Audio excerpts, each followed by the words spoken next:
کیا سب سے نچلے درجے جہنمی جہنم سے دیکھ رہے ہوں گے. پھر موت کو ذبح کر دیا جائے گا. حدیث پاک میں آتا ہے جنتی اتنے خوش ہوں گے اگر موت کو موت نہ آئی ہوتی تو یہ خوشی سے مر جاتے, اور جہنمی اتنے مایوس اور دکھی ہوں گے اگر موت کو موت نہ آئی ہوتی تو یہ دکھ سے مر جاتے. اب جنتی جنت میں ہیں اور انہیں ان کی آنکھوں کے سامنے موت کو ذبح کر دیا, قصہ ہی تمام ہو گیا. اللہ تعالیٰ فرمائے گا اردی تم, اے جنتیو تم راضی ہو. پہلے اللہ آواز دے گا یا اہل الجنہ یا اہل الجنہ, وہ کہیں گے لبیکا و سعدیکا والخیر فی یدیکا, مالک حکم ہم حاضر. اللہ تعالیٰ فرمائے گا اردی تم, کیا تم راضی ہو؟ تو وہ کہیں گے ما لنا یا رب لا نرضی, اے ہمارے رب ہم کیوں راضی نہیں ہوں گے, ہمیں تو وہ ملا جس کا ہمیں تصور بھی نہیں تھا.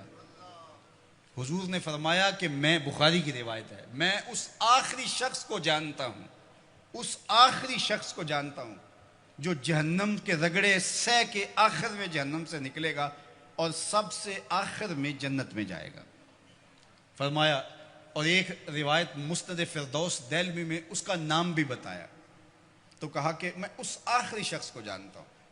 بخاری کی روایت ہے. تو وہ جنت میں جانے کے لیے جہنم سے کوئلے کی طرح سیاہ ہوا ہوگا, جب نکلے گا تو اللہ تعالیٰ اسے کہے گا بتا کیا چاہیے, تو وہ کہے گا کہ مالک مجھے یہ دے دے یہ دے دے یہ دے دے.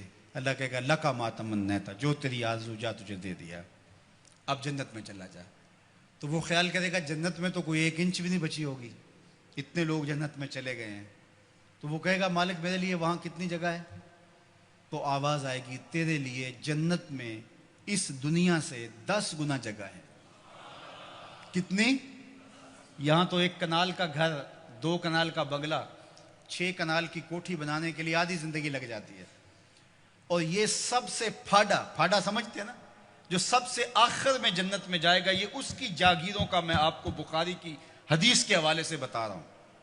اللہ فرمائے گا جا جنت میں, تیرے لیے دنیا سے 10 گنا ہے. 7 بر اعظموں پہ پھیلا ہوا جہاں, اس کو 10 سے ضرب دے. یہ کس کو ملے گی؟ جو سب سے آخر میں جنت میں جائے گا. اور وہ کہے گا اتسخر بی وانت الملک, میرے رب تو رب ہو کے مجھ سے مذاق کر رہا ہے. اس کو گمان ہی نہیں ہوگا کہ اتنا مجھے مل جائے گا. وہ تو سوچے گا 2 مرلے کا جھونپڑا بھی جنت کے کسی کونے میں مل جائے تو غنیمت ہے.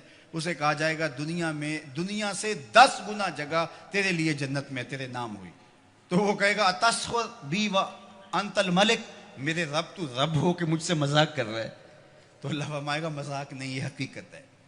اور یہ بات سن کر کے, یہ حدیث بیان کرتے ہوئے میرے حضور اتنا مسکرائے کہ صحابہ کو حضور کی داڑھیں نظر آ گئی, کہ اس کو لگے گا ہی نہیں کہ مجھے اتنی جگہ دی گئی ہے. یار جو پھاڑا ہوگا سب سے آخر میں جنت میں جائے گا, اس کو تو اتنی جگہ ملے گی, تو بلال حبشی کی جاگیروں کا عالم کیا ہوگا, عثمان و علی کی جاگیروں کا عالم کیا ہوگا, ابو بکر و عمر کی جاگیروں کا عالم کیا ہوگا, اور جنت کے وارث حسن اور حسین کی جاگیروں کا عالم کیا ہوگا.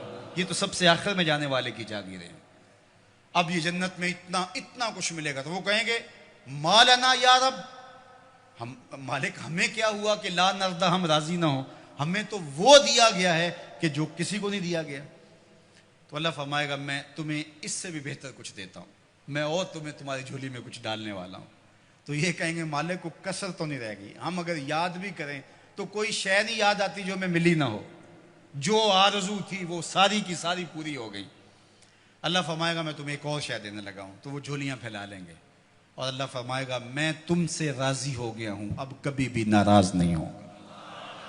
میں تم سے راضی ہو گیا ہوں, اب کبھی بھی ناراض نہیں ہوگا. جنت سے یا تو موت اس نعمت کو ختم کرے گی, یا پھر اللہ ناراض ہو جائے تو اللہ کسی کو نکال دے, تو اللہ ضمانت دے گا میں اب تم پہ ایسا راضی ہوں, اب کبھی بھی تم سے ناراض نہیں ہوں گا. ایسا اجر اللہ عطا کرے گا.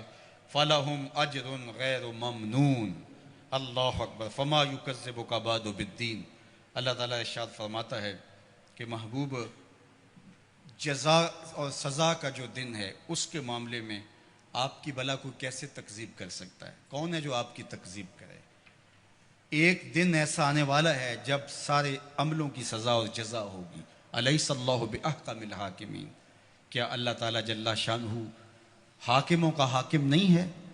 دنیا کا چھوٹا سا نظم بھی کہیں ہو تو وہاں بھی جزا و سزا کا تصور ہوتا ہے، اور جو ہے وہ ایسا نہیں ہوتا کہ وہ جزا و سزا کے بغیر ہو، لیکن اس پوری کائنات کا نظم کیا جزا و سزا کے بغیر ہوگا؟ کیا وہ احکم الحاکمین نہیں ہے؟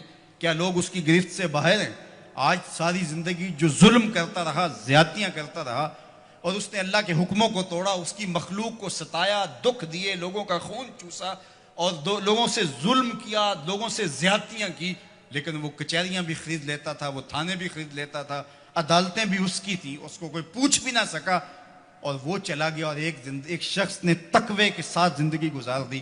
کل قیامت کے دن دونوں ایک جگہ پہ ہوں تو یہ اللہ ناانصافی نہیں ہونے دے گا، ایسا نہیں ہوگا۔ اللہ احکم الحاکمین ہے، اللہ قیامت کے دن جو عدالت لگائے گا اس میں ایک ایک چیز کا فیصلہ ہوگا اور ایک ایک سوال ہوگا۔ ثم لتسألن یومئذ عن النعیم۔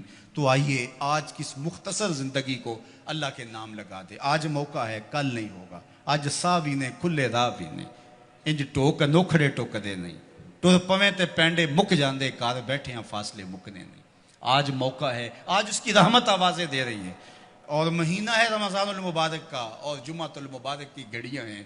ابھی سچے دل سے اس کی طرف رجوع کر لیں، یہ لمحے دوبارہ نصیب نہ جانے ہوں کہ نہ ہوں، تو قبل اس سے کہ وہ وقت آئے کوئی حجت باقی نہ رہے، پھر ہاتھ ملتے رہ جائیں۔ آج موقع ہے، آج توبہ کا دروازہ بند نہیں ہوا، رحمتوں کے دروازے کھلے ہوئے ہیں، اس کی رحمتیں آوازیں دے رہی ہیں، میرے بندے آ جاؤ۔ میں یہ نہیں دیکھوں گا کہ تم آئے کب ہو اور کتنے پاپ لیے آئے ہو، میں یہ دیکھوں گا آئے تو میری چوکھٹ پہ ہو۔ تمہارے نہ صرف گناہ معاف کروں گا بلکہ گناہوں کو بدل کے نیکیوں میں تبدیل کر دوں گا، تم آؤ تو صحیح میری چوکھٹ پہ۔ ایک فقیر تھا، وہ بازار میں کھڑا رو رہا تھا، تو کسی نے رک کے کہا بابا کیا ماجرا ہے، کیوں رو رہے ہو؟ کسی نے مارا ہے؟ کہا نہیں کوئی ایسا ماجرا نہیں، تو پھر کیوں رو رہے ہو؟ کہا لوگوں کے رویے نے مجھے رلا دیا۔ کیا مطلب؟ کہا بازار سے گزر رہا تھا، دنیا میں کھوئے ہوئے لوگوں کو دیکھا، دل میں ترس جاگا، تو میرا خیال آیا ان بندوں کی رب کی صلح نہ کروا دوں۔ تو کہا پھر کیا ہوا؟ کہا میں نے اس سے بات کی، آواز آئی لے آ میری چوکھٹ پہ، ایک آنسو سے سارے گناہ دھو ڈالوں گا۔ میں بڑا خوش ہوا، میں نے ان سے بات کی، یہ الٹا میرا مذاق اڑانے لگے۔ جا بابا کام کر، تجھے کیا پتا دنیا داری کیا ہوتی ہے۔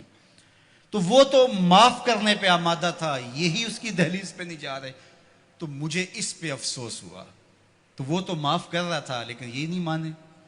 خیر اگلے دن وہی فقیر قبرستان میں کھڑا رو رہا تھا، وہی شخص دوبارہ گزرا تو پھر رو گیا۔ کہا بابا بازاروں میں بھی روتا ہے، قبرستانوں میں بھی روتا ہے، آج کیا ماجرا ہے؟ کہا کہانی کل والی ہے۔ کہا کیا مطلب؟ کہا کل ان کو دنیا میں کھوئے ہوئے دیکھا، میرے دل میں خیال آیا ان بندوں کی رب کی صلح کروا دوں، وہ تو مان گیا، وہ بندے ہی نہیں مانے، مایوس ہو گیا، تو آج ادھر آ گیا، اور آج خیال یہ ہوا ان قبرستان والوں اور رب کی صلح کروا دوں۔ تو بڑے تجسس سے پوچھا آج کیا بنا؟ کہا آج یہ مان گئے وہ نہیں مانتا، آج یہ مانتے ہیں وہ نہیں مانتا۔ تو صاحب آج وہ مان رہا ہے، کہیں ایسا نہ ہو کہ پھر ہم مان جائیں اور وہ نہ مانیں۔ آج لے ان کی پناہ، آج مدد مانگ ان سے، کل قیامت کو نہ مانیں گے اگر مان گیا۔ ماہ سیام کی برکتیں لوٹ لو۔ یہ وہ میں نے دیکھا شیراں والا باغ کے قریب وہ ریڑیاں لگاتے ہوئے، جب پھل آخری دنوں میں ہوتا ہے تو وہ سستا کر دیتے ہیں، تو وہ کہتے ہیں یہ جاتے ہوئے موسم کی بہار لوٹ لو۔ تو جو چیز جو ہے وہ 50 اور 100 روپے کلو ہوتی ہے وہ 20 روپے کلو بیچ رہے ہیں۔ آخری عشرے میں اللہ لوٹ سے لگا دیتا ہے، لوٹ لو میری رحمتوں کو، بس آؤ اور لو اور چلے جاؤ۔ تو آؤ سچے دل سے اس کے حضور آؤ اور رحمتیں اس کی وصول کرو، اور زندگی کو نور اور نکھت رو جالوں سے بھر لو۔